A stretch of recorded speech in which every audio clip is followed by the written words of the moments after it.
예, 안녕하십니까. G7 클리닉의 조인배 원장입니다. 오늘은 지방 흡입을 하는 데 있어서 디자인의 중요성에 대해서 설명드려 보도록 하겠습니다. 우리가 지방 흡입을 할 때에는 그냥 무작정 수술방에 들어가서 수술 부위를 흡입하는 게 아닙니다. 팔을 하든 복부를 하든 허벅지를 하든 의사가 줄이고자 하는 사이즈와 최종적으로 만들고자 하는 라인을 머릿속에 두고 그런 머릿속에 있는 이미지를 구현하기 위해서 수술 전에 환자가 서 있는 자세에서 몸에 표시를 하게 됩니다.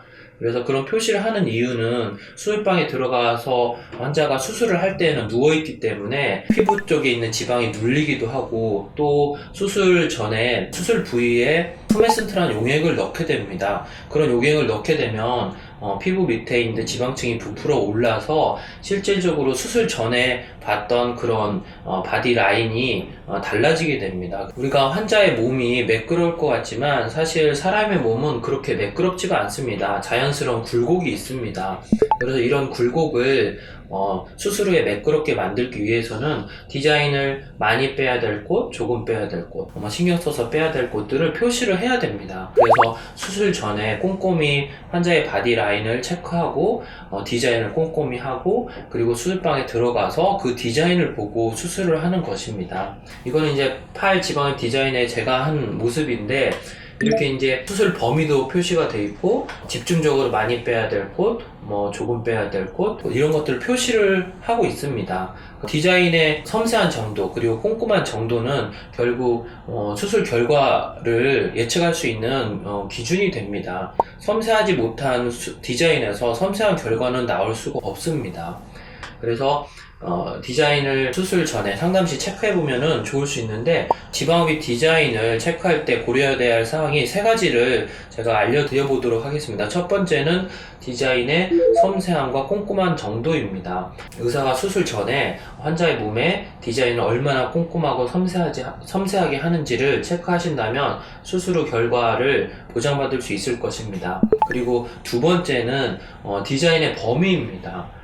우리가 같은 허벅지를 하더라도 무릎이나 힙 그리고 약간 골반에 걸쳐서까지 디자인을 해주는지 아니면 팔 같은 경우는 이렇게 팔을 하완까지 하고 이 앞부위까지 하는지 그리고 뒤쪽으로는 견갑골을 얼마나 넓게 하고 팔을 들었을 때 가슴 옆 부위까지 겨드랑이 안쪽까지 꼼꼼히 하는지를 보시게 되면은 뽑는 지방량이나 전체적인 수술 후의 라인의 흐름도 매끄러워질 수 있습니다. 몇 개 디자인을 살짝 비교해드리면 이거는 이제 인터넷에 어느 병원인지 모르겠지만 타 병원의 이런 디자인 허벅지, 엉덩이, 무릎의 디자인인데 디자인을 보시면 이 햄스트링 부위에 디자인이 좀 안 되어 있고 힙의 내측 하부 쪽에도 디자인이 안 되어 있는 것을 알 수 있습니다. 이거는 이제 제가 한 디자인인데 디자인을 보시면 힙의 내측 하부까지도 꼼꼼히 디자인이 되어 있고 햄스트링도 디자인이 되어 있고 샤넬 라인도 이렇게 두툼하게 디자인이 되어 있습니다. 그래서 디자인의 범위를 본다면 수술을 의사가 어느 정도까지 넓게 하는지 그리고 디자인이 넓을수록 뽑는 지방량도 많을 테니까 지방량이 상대적으로 더 많이 나오는지 적게 나오는지도 체크할 수 있다고 생각합니다. 마찬가지로 이제 이것도 이제 팔의 디자인인데 디자인을 보시면 이렇게 견갑골도 좀 좁게 되어 있고 앞면도 디자인이 안 되어 있고 하완도 디자인이 안 되어 있는 사진에 비해서 저희 병원 같은 경우는 이렇게 이제 손목 근처까지 해야 될 분들은 손목 근처까지 디자인이 되어 있고 견갑골도 좀 넓게 되어 있고 앞면까지도 디자인이 되어 있는 것을 확인할 수 있습니다. 마찬가지로 이것도 이제 인터넷에서 제가 이제 찾아본 디자인인데 디자인의 이런 넓이나 디자인의 섬세한 정도 이런 것들이 조금 이제 더 넓었으면은 좋겠다는 그런 미련이 있습니다. 마찬가지로 이제 이건 제가 한 디자인인데 디자인을 이렇게 좀 넓게 견갑골이나 등 전체는 하지 못하더라도 최대한 어프로치에서 뺄 수 있는 부위까지 같이 해주는 게 좋다고 생각합니다. 이건 마찬가지로 이제 복부 디자인인데 복부 옆구리 러브핸드를 할 때에도 이런 청골 부위나 브라라인을 꼭 같이 해줘야 되는데 이 디자인 같은 경우는 이렇게 이제 러브핸들이 좀 좁게 되어 있고 청골 부위도 디자인이 되어 있지 않고 브라라인도 디자인이 되어 있지 않습니다.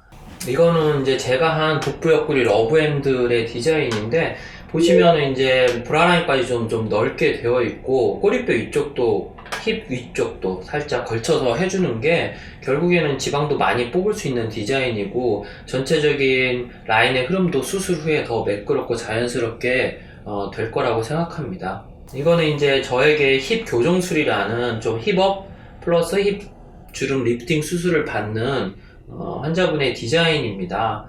사실은 최고 수준의 디자인이라고 볼 수 있습니다. 이렇게 이제 디자인을 꼼꼼히 하게 되면은 시간도 오래 걸리고 그리고 매우 복잡한 디자인이어서 제가 하는 수술 중에 힙 교정술, 그러니까 힙업 플러스 힙 라인 리프팅 수술의 디자인입니다. 매우 복잡한 디자인입니다. 종합을 해보면 첫 번째는 디자인이 섬세하고 꼼꼼해야 된다.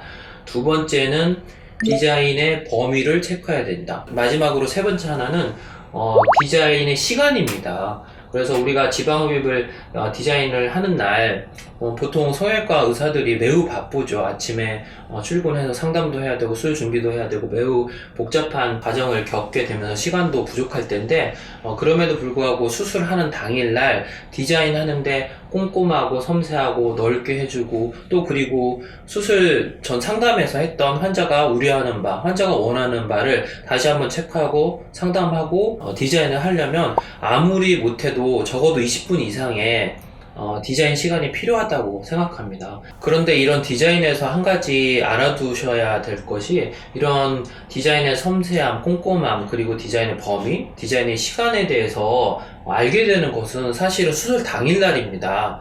수술 당일날 본인의 디자인에 대해서 문제가 있다는 것을 사실 알았을 때는 사실은 이미 늦은 것입니다. 이미 수술을 그날 받기로 되어 있고 이미 수술이 진행된 상태라고 보기 때문에 이런 디자인의 섬세함을 아는 것은 수술 당일날 알 수 있는 건데 그때는 이미 늦었다는 것이죠. 그래서 꼭 알아두셔야 될 것이 수술 전 상담 시, 그러니까 지방흡입을 고려하기 위해서 상담을 받으러 다닐 때 디자인의 아까 얘기한 세 가지를 꼭 상담 시 체크해 볼 필요성이 있다는 것입니다.